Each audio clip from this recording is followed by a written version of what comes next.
look at the future we aspire to.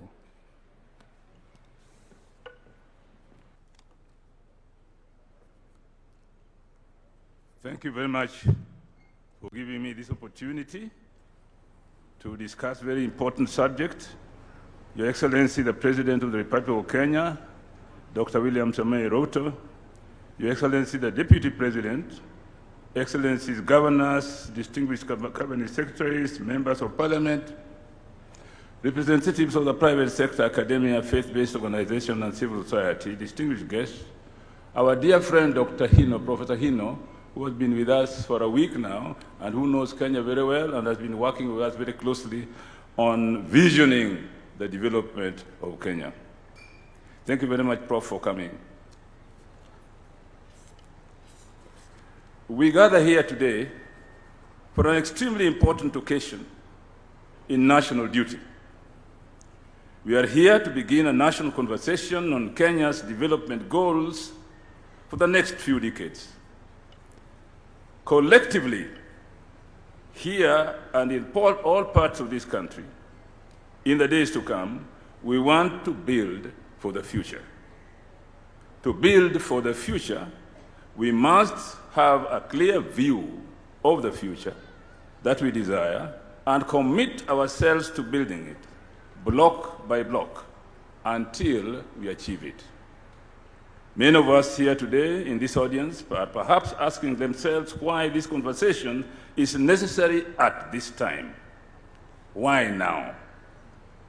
There are three compelling reasons why this conversation should take place at this important time. First, our country has been guided by Vision 2030 as its long-term development plan since 2008. Implemented through successive 5-year medium-term plans covering the period 2023 to 2027, remains anchored on Vision 2030. But what happens after 2027? This is where medium-term plans becomes important.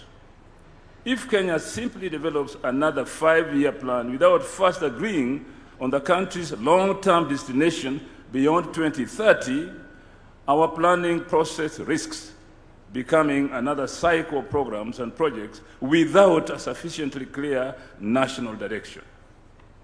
Vision 2030 was intended to transform Kenya into a newly industrializing middle-income country, providing a high quality of life to all its citizens in a clean and secure environment.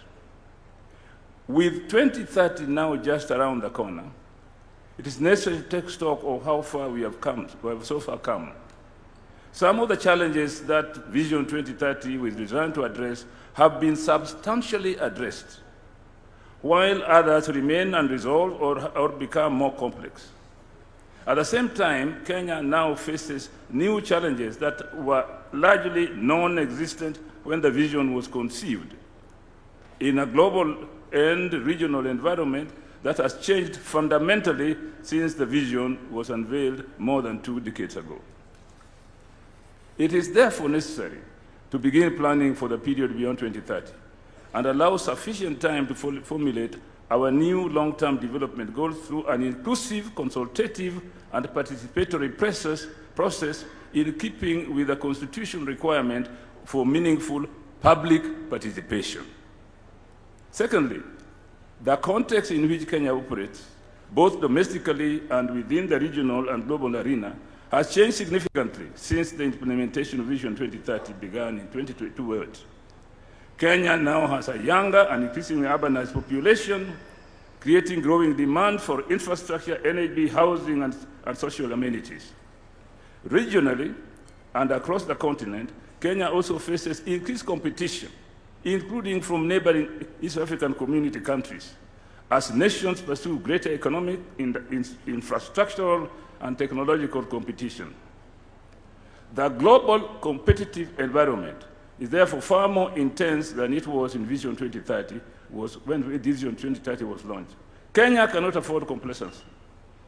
Sustained investment, innovation, competitiveness, and strategic foresight are essential to ensure that the country does not fall behind.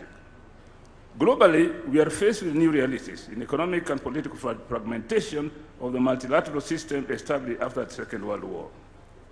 Geopolitical tensions have brought crisis to our land in ways we have never envisaged. It is high time we began a conversation on how we escape the disruptions such as developments in the decades abroad. Thirdly, we have learned valuable lessons from the implementation of Vision 2030 that we need to apply in thinking about and implementing new long-term development vision for this country. Vision 2030 has guided us to some measure of industrialization, political stability, modern infrastructure. There is more to be done to enable us to transition into a high-income, high-value, resilient economy whose wealth is broadly shared among the citizens. There have been fair assessment of successes and challenges of implementation of Vision 2030 done by various state and non-state actors. Some of these assessments have gone further to attribute the limited achievement of Vision 2030 to certain explanatory factors, including but not limited to inadequate financial resources and a weak capacities for coordination and supervision of implementation.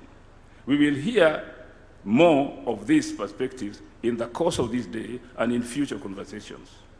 Ladies and gentlemen, let me at this point spell out a key feature of this conversation. First, it must remain a national and an inclusive conversation about Kenya. Despite the fact that general elections are due in just about a year, this conversation is not about the next general elections. Indeed, one of the lessons that Kenya must learn from the countries that achieved socioeconomic transformation in recent history, in Asia, for example, is that long-term development goals must not be disrupted by electoral cycles and the political leadership that such elections bring up from time to time. Your Excellency, ladies and gentlemen, it is important to note that we do not have a plan yet at this time, except for some guidelines on how to produce it. This meeting is therefore the first step in a journey that must not be rushed. Let us give ourselves reasonable time to have an inclusive conversation among Kenyans regarding the future of our nation.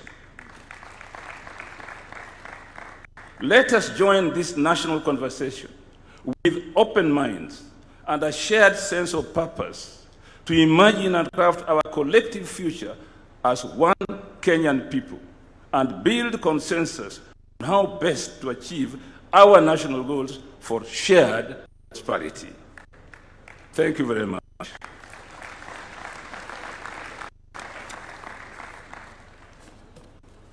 Mashallah, mashallah, msijifanye